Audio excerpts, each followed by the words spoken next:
Hi, welcome back to Gotta Be Me podcast. We're so happy to be here again with you today. We're your hosts. My name is Sophia, and this is my cousin, Peyton. And this is the last day that you will be seeing me with straightened hair until next year. I get my hair pressed out every January. I know you didn't want to know that, but I just wanted to say it, so sorry about that.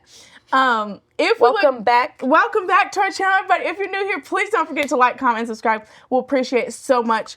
If we look terrible and tired anywhere throughout this podcast or even right now at this very moment, we just got off of school, but we have been having a really good week, having a lot of intense discussions. Yes, searching deep within ourselves, and we're really excited about what we have today. We have been talking a lot. I'm coming to a dead end. But you're coming to a dead end, and then you arrived. So last week we talked about how important prophecy was to us and how important religion is to the race discussion, just all social issues, and how we wanted to get more into it. I feel like we made some bold statements. You know, you mentioned that truth has a home. I think that was really good. But we also just said a lot of we want to think more deeply about it. So we've both been kind of in our thoughts this week. I was talking to my dad a little bit this week, and I've been thinking a lot about prophecy. And I think, Peyton, what have you been thinking a lot about? I've been thinking about kind of what we podcasted about last time, how you really can't separate a lot of things that people try to make be separate entities. And I think it's important for us to talk about this because me and Peyton, personally, we come from the place that can actually reconcile all the issues that are in the world.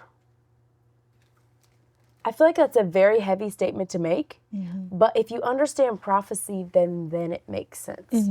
Because prophecy is a story.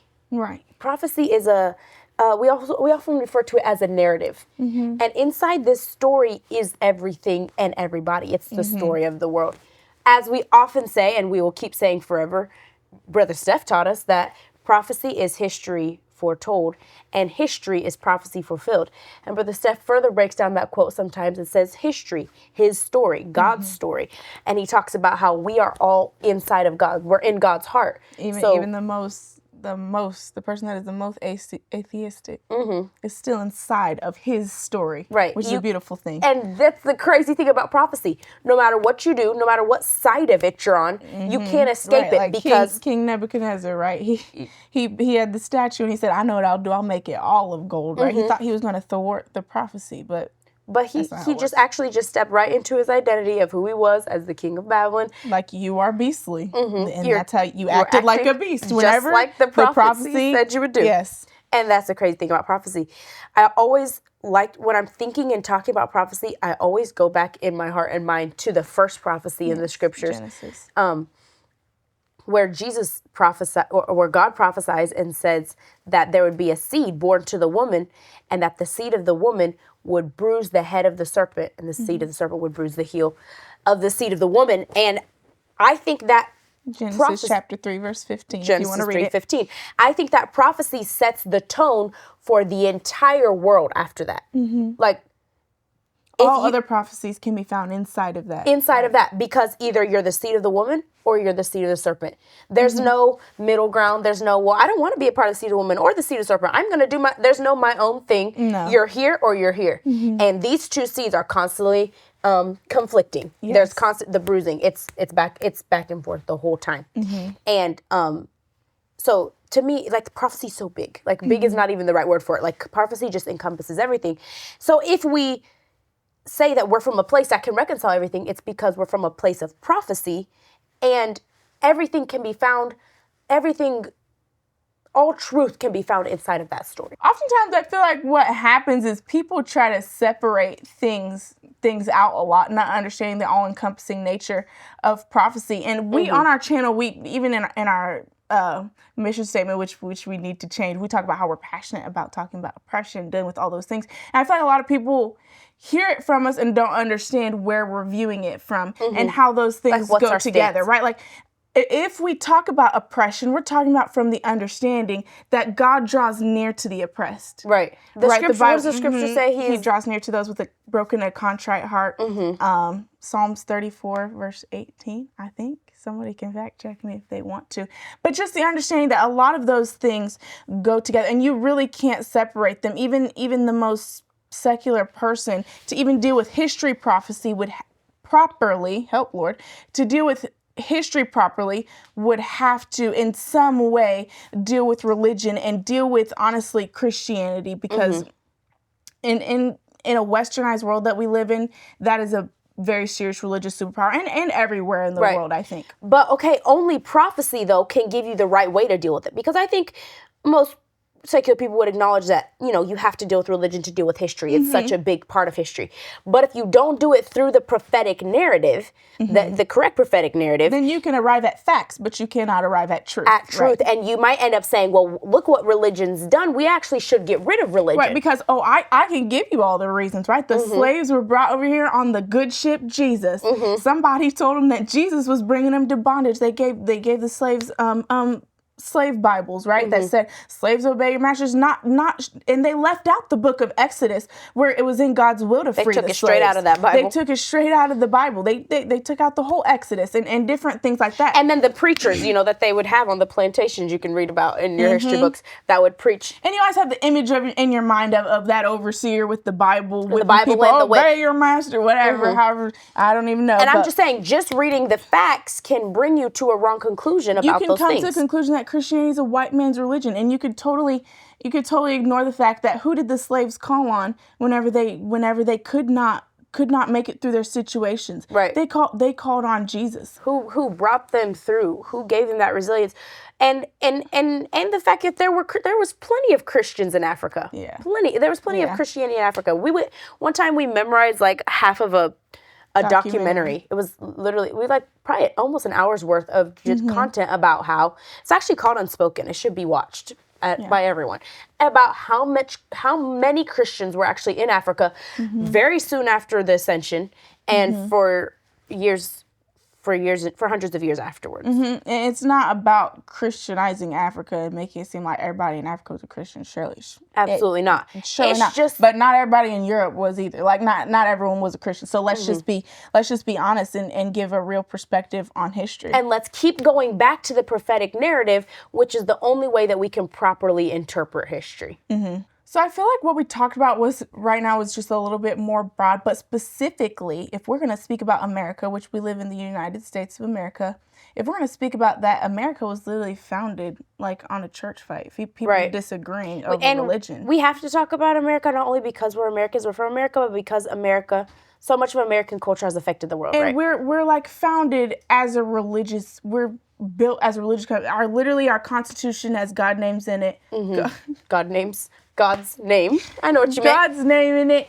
And different things like that. So I think when we're talking about American racial structure and things like that, white supremacy and religion in America are so intertwined. I don't feel like you can come to a solution without properly dealing with all that. So when people come to us, maybe say on the podcast and are like, you should just talk about this, not talk about the other. When people be like, you need to leave God out of the schools. How are you going to even read the Constitution? How are you even going to say the Pledge of Allegiance? So I feel like that's a little bit hypocritical of people to say, like, we can't even deal with history properly if we don't talk about religion. So basically what you're saying is it's hypocritical to say, you can't talk about Christianity, but you should talk about, the race issue, the black and white issue. And I feel like altogether, it's not solvable without talking about both things at the same time, simultaneously. I'm not, of course, not literally simultaneously, like every time we talk about this, we have to talk about that. But honestly, almost. And that's why you're saying that's why we have to do that on our podcast. And I feel like a lot of people think solutions are in if we vote this way, if we vote that way, if we have legislations, if we have this, if we have the other. We have a new program, a different DEI, a new.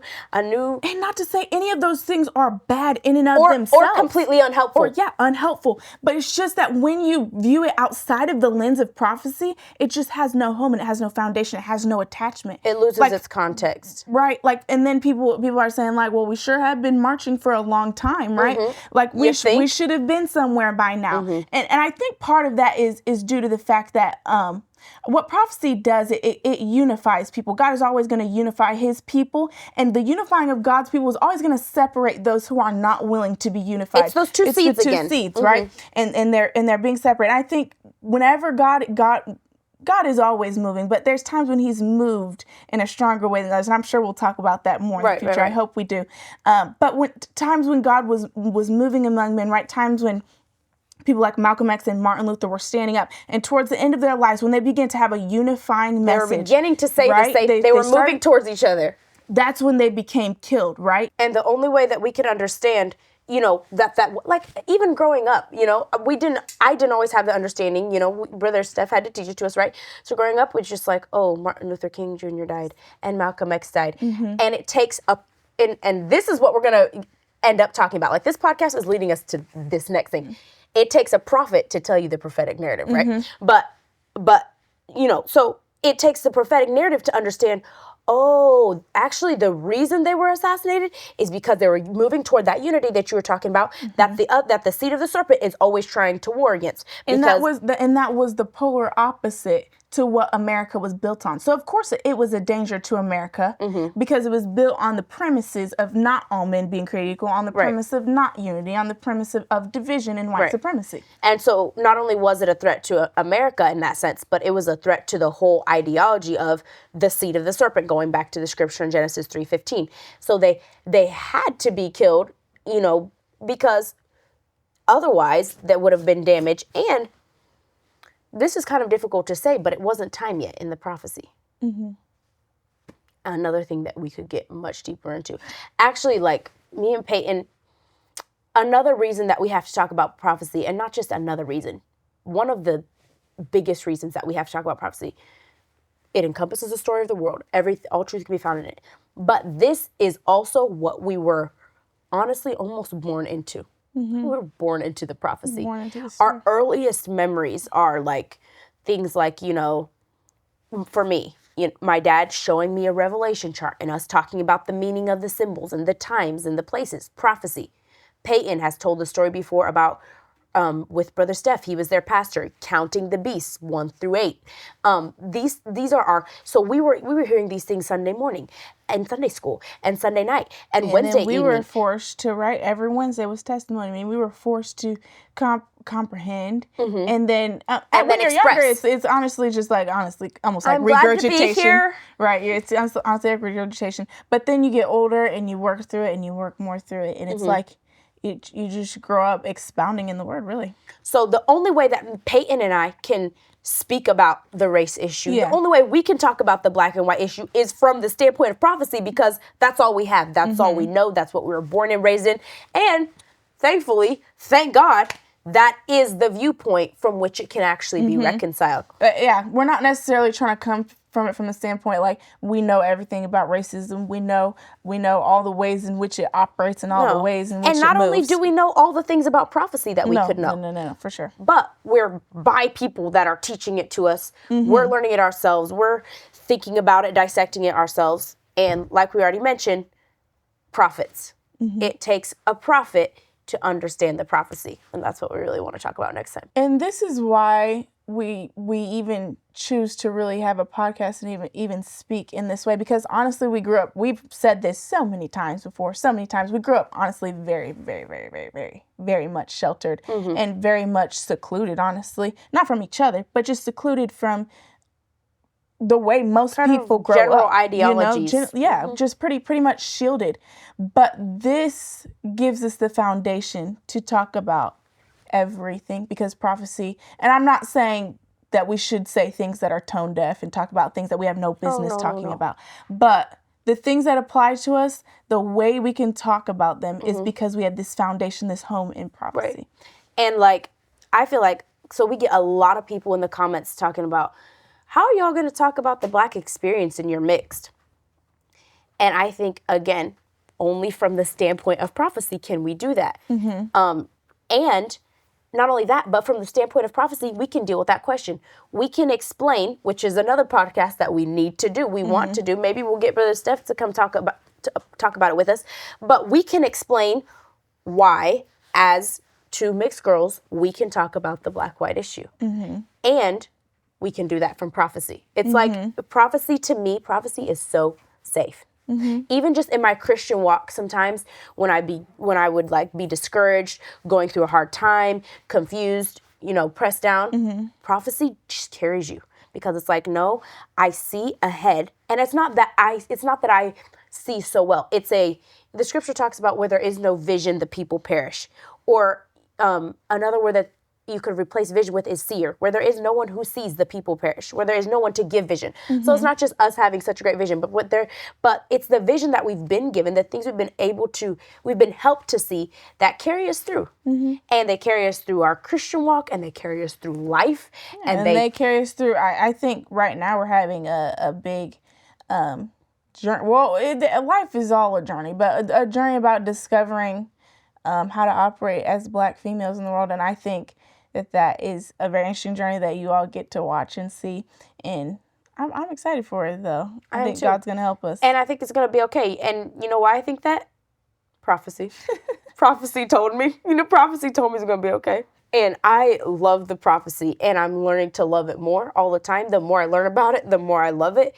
And we're learning to understand what it is that we love. Because we kind of grew up because of the phenomenon of us growing up in it. And I think sometimes people can tell. And people make comments, and I don't think they're fully expressing themselves. They're like, nah, y'all just grew up this way. You need to stop talking about that. And I think sometimes there's some validity to their points. It's true. We did grow up this way. Like, we did grow up this way. And you probably kind of slacking, right? Like, There's more to learn. Yeah, there is more to learn. And that is what we are doing right now. And we're excited about it. Y'all know what time it is.